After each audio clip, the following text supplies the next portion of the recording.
কুকুর আর গাধা। গভীর রাত, বাড়ির মালিক ঘুমাচ্ছে। এমন সময় বাড়িতে ঢুকছে চোর।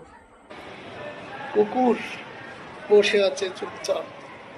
গাধা বলল, ভাই দেখো, বাড়িতে চোর ঢুকেছে। তাও কুকুর কোনো শব্দ করলো না।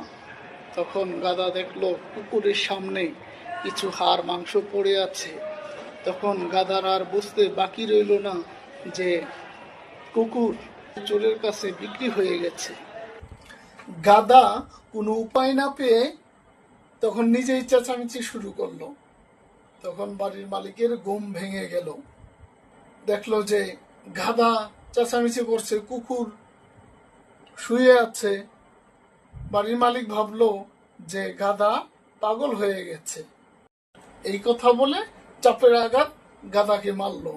মারার পর গাধার মন খারাপ হয়ে গেল যে বাড়ির একমাত্র বিশ্বস্ত কুকুর সেও বিক্রি হয়ে গেল চোরের কাছে।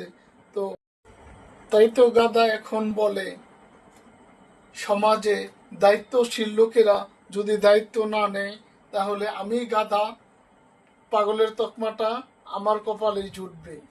এই সমাজে যতদিন চোরেদের সাথে সম্পর্ক থাকবো কুকুরের, এই সমাজে এতদিন আমি আপনি কিছুই করতে পারবো। এমন চোরের হাতে কুকুর বিক্রি হয়ে যাবে।